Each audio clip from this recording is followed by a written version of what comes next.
बॉलीवुड में एक फिल्म नुमाइश के लिए पेश हुई खलनायक। फिल्म ने खूब बिजनेस किया, मगर ये साल की सबसे ज़्यादा कमाई वाली फिल्म नहीं थी। आज बहुत कम लोगों को फिल्म की कहानी याद होगी, बल्कि फिल्म के हीरो संजय दत्त इस फिल्म की बजाय इस ज़माने में गैर कानूनी असला केस की वजह से ज़्यादा मशहूर हुए। आज आपके इस वीडियो में उसकी फिल्म के गीत चोली के पीछे क्या है के बारे में एक ज़बरदस्त मालूमात देंगे। लेकिन वीडियो में आगे बढ़ने से पहले आपसे दरख्वास्त कि अगर आपने अब तक मेरा चैनल सब्सक्राइब नहीं किया तो बराए मेहरबानी चैनल को सब्सक्राइब कर दें। इसी फिल्म का एक गीत ऐसा है जो इन लोगों के लिए भी जाना पहचाना है जिन्होंने फिल्म खलनायक का नाम तक नहीं सुना। यह गीत था चोली के पीछे क्या है, जिसके बोलों पर इतनी कड़ी तनकीद हुई कि इसे ऑल इंडिया रेडियो और दूरदर्शन दोनों पर बैन कर दिया गया। हत्ता कि इसके खिलाफ मुजाहरे तक हुए, मगर इंडिया की फिल्मी मौसीकी से मामूली दिलचस्पी रखने वालों को भी यह गीत आज भी ताज़ातर है। यूट्यूब पर इस गीत के मुख्तलिफ वर्जन मौजूद हैं जिनकी मजमूई व्यूज़ की तादाद 100 मिलियन से भी ज़्यादा है। दूसरे सोशल प्लेटफार्म्स और स्ट्रीमिंग सर्विस को शुमार किया जाए तो ये तादाद कई गुना बढ़ सकती है। यही नहीं बल्कि इस गाने की नकलें, चरबे और इस पर जो मीम्स बनने का सिलसिला आज भी जारी है। ये तो नहीं कहा जा सकता कि चोली के पीछे बॉलीवुड का पहला आइटम नंबर है, मगर यह बात यकीनी है कि इसी गीत से आइटम सॉन्ग की रवायत को इतनी तक़वियत मिली कि आज बॉलीवुड की ब्लॉकबस्टर फिल्मों का लाजमी हिस्सा समझा जाता है।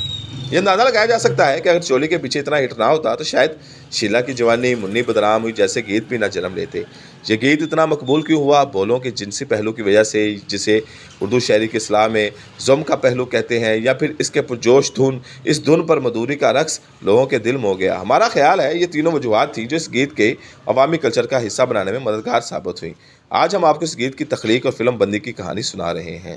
गीत के बोल सुनकर सुभाष घई के उसान खता हो गए। हदायतकार सुभाष घई के हाथों से कलम छूट गया। नगमा नगार आनंद बख्शी ने गीत के बोल ही ऐसे लिखवाने शुरू किए थे कि मुखड़ा ही सुनकर सुभाष घई के उसान खता हो गए। टेलीफोन पर होने वाली इस गुफ्तगू के दूसरे सिरे पर मौजूद आनंद बख्शी ने एक बार फिर मुखड़ा दोहराया, चोली के पीछे क्या है। सुभाष घई ने इस दौरान गिरे हुए कलम को झुककर उठाया और आनंद बख्शी से गोया हुए, बख्शी साहब क्यों बुलवा कराने के मूड में है। नगमा नगार आनंद बख्शी ने सुभाष घई की बात को नज़रअंदाज करते हुए कहा, लिखो चुनरी के नीचे क्या है, चोली में दिल है मेरा, चुनरी में दिल है मेरा, ये दिल मैं दूंगी अपने यार को। बॉलीवुड में शोमैन कहलाए जाने वाले सुभाष घई 90 की दहाई में सुदागर की खिड़की तोड़ कामयाबी के बाद अब संजय दत्त और मधुरी दीक्षित और जैकी श्रॉफ को लेकर फिल्म खलनायक बनाने जा रहे थे। अक्सबंदी अरूज पर थी, जबकि फिल्म के एक गाने के लिए सिचुएशन आनंद बख्शी को बताई गई। नगमा नगार के इलम में लाया गया कि हीरोइन मधुरी दीक्षित है, जो दरअसल पुलिस एहलकार और गैंगस्टर संजय दत्त के गिरोह में रकासा बनकर शामिल हो जाती है। अब ऐसे में एक जगह ये काफिला जब पड़ाव करता है तो यहाँ एक मुजरा रिकॉर्ड किया जाना था। आनंद बख्शी ने सुभाष घई से वादा किया वो शाम तक इनके गीत लिख देगा।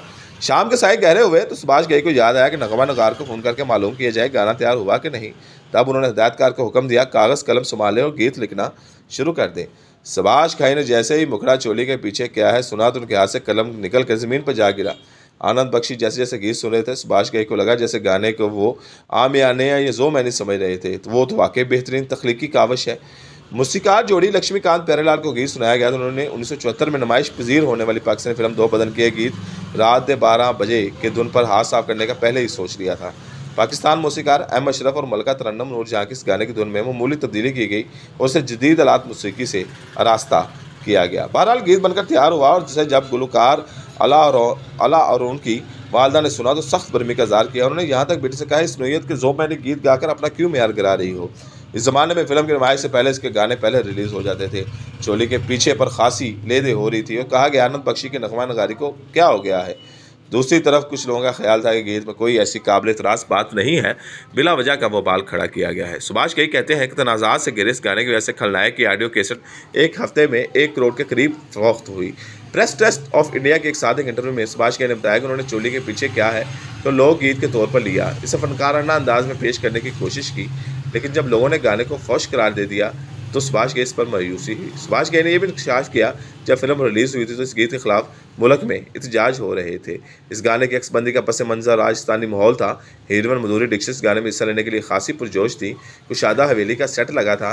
मधुरी दीक्षित कई दिनों से इस गाने की rehearsal dance director Saroj Khan के साथ करी थी, जब इनके साथ नीना गुप्ता थी, जिन पर अला और की आवाज़ का इंतखाब हुआ था। अतफाक़ से जिस दिन सुभाष घई का ये गाना रिकॉर्ड कराना था उस दिन मधुरी दीक्षित सख्त बीमार पड़ गई। हदायतकार तो परेशान हो गए। इन्हें खदशा था कि इतनी मुश्किल से जो उन्होंने अदाकारों को इकट्ठा किया है, इनके तरीके आगे चलकर मिले ना मिले कश्मकश का शिकार। सुभाष घई ने काफ़ी सोच विचार के बाद इसका हल निकाला। वो कुछ यूँ कि उन्होंने नैना गुप्ता के मनाजर तो अक्सबंद कराने का इरादा किया, साथ साथ उन्होंने फैसला किया वो नैना गुप्ता के इजाफी तासरात भी रिकॉर्ड कराएंगे। ये तासरात ऐसे होंगे जैसे वो मधुरी दीक्षित के बोल सुनकर उन पर अज़ार कर रही हैं। यूँ पहले नैना गुप्ता के काम के साथ साथ इजाफी हिस्सा भी अक्सबंदी किया गया। इधर जैसे ही मधुरी दीक्षित का बुखार कम हुआ, वो फौरी तौर पर अक्सबंदी के लिए तैयार हो गई। दिलचस्प बात यह है कि इस गाने का एक मर्दाना वर्जन मनोज राठौर के बाद में रिकॉर्ड हुआ, जिसके रक्स संजय दत्त ने साथी रकासों के साथ किया। फिल्म खलनायक 6 अगस्त 1993 को नुमाइश पजीर हुई तो सिनेमाघरों में आने से पहले ही संजय दत्त को गैर कानूनी असला केस में गिरफ्तारी हुई तो खलनायक को और शोहरत मिल गई। सुभाष घई ने फिल्म की कामयाबी को यकीनी बनाने के लिए मुनफरिद मनसूबा बनाते हुए मुख्तलिफ शहरों में 11 प्रीमियर का एहतमाम किया।